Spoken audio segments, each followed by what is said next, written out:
hopes that his painting of Virginie would push him to the top. At the time, she was one of the most famous women in Paris. A favorite ornament of the scandal sheets, Virginie flaunted her sexuality through exotic makeup, hennaed hair, and revealing clothes. She penciled her eyebrows, rouged her ears, and dusted her skin with blanc de perle powder. To whiten it further, people murmured she ingested arsenic. Sargent's portrait brilliantly captured her wanton sensuality, but it was too far in advance of the time. Instead of admiring the artist's achievement, the public was appalled by it. The portrait seemed to confirm French prejudices against Americans, proved that we were pushy, overeager, lacking any limits or refinement.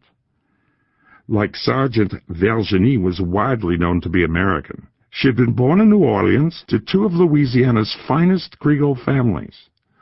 During the Civil War, her mother had fled Louisiana, taking Virginie, who was a child, and her baby sister. The family settled in Paris in a right-bank enclave of expatriate Southerners. Trading on their French ancestry and knowledge of French culture, they hoped to insinuate themselves into French society. Virginie's looks and charm were her tickets into the haut monde. She was trained from the cradle to make a brilliant marriage. She preferred to make a brilliant show, and she never lost her ardor for dangerous liaisons. The day I had tea with her, she was expecting a new lover, a married lawyer named Henri Boquin, whom she had recently met on a train. He was handsome and rich, she told me, and nearly 20 years her junior. I still think Sargent's portrait of Virginie was his best painting, and I told her so that day. You know, I'd love to have it for the Metropolitan, Mimi, I said, using her nickname. Make Sargent a generous offer, and maybe you can, she said brightly, as a maid wheeled in a cart holding a silver tea service and a plate of small fruit tarts. Virginie poured out tea into 2 gold-rimmed Limoges cups. Darling, I told her, Edward Robinson, the head of the Met, has been after it for years, ever since he worked at the Boston Museum of Fine Art. But so far, Sargent has refused to sell. He's hardly let it out of his house. When he does exhibit it, he never identifies you. He still calls it Portrait of Madame X, just as it was titled at the Salon, or simply Portrait. And he always requests that your name not be communicated to the newspapers. Isn't that amusing? Virginie wasn't amused at all. In fact, she was furious. Don't I have a name? She cried, rising out of her chair. She strode across the room to a wall of windows and pivoted to face me. If Sargent had any honor, he would call my picture Portrait of Virginie Gautreaus. After all, it is my picture as much as his. She stared fiercely at me. This was not a commissioned work, she continued, more composed. Sargent begged me to sit for him. He stalked me like a hunter does a deer, staring at me at parties and getting his friends to pester me. Please, Madame Gautreaus, let John pay his homage to your great beauty, and so on. That so-called artist, Ralph Curtis, came to see me, then bombarded me with letters. I saved one. She marched to an antique secretary, rummaged through a drawer, then pulled out a blue envelope. My dear Madame Gautreaus, she read from the letter inside, we both know John is a genius, but the work he's done so far is somehow lacking in completeness and depth. He needs a great subject to unleash the full power of his brilliance. He needs you. She folded the letter and returned it to the envelope. I was the one who sat for hours on end, giving up an entire summer. I was the one who provided the magnificent profile, the willowy body, the white marble skin that unleashed his brilliance.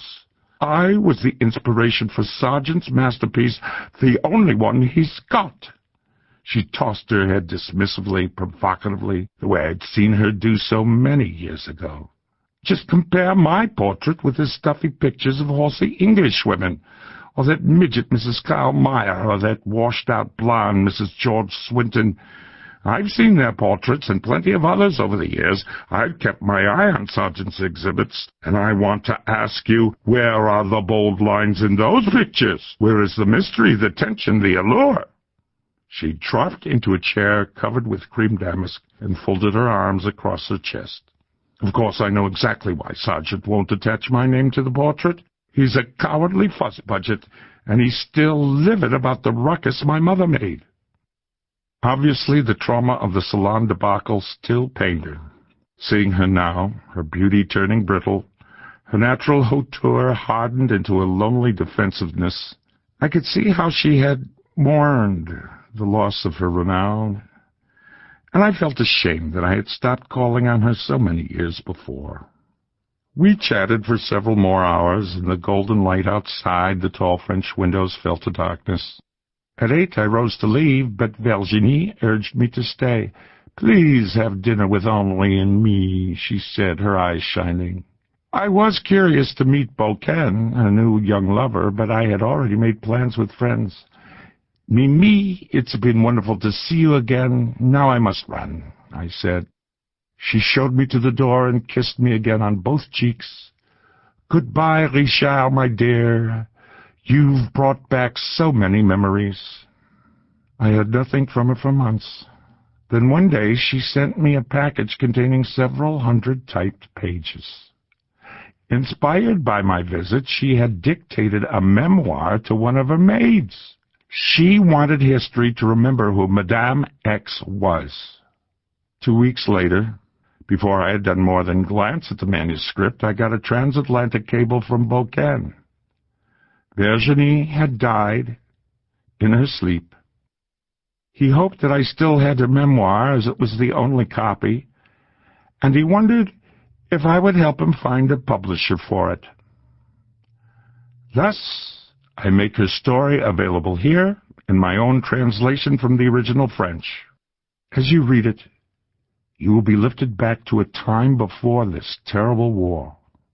A time when painting was a powerful index of reality, and Virginie Gautreaus was, as Le Figaro once put it, a living work of art.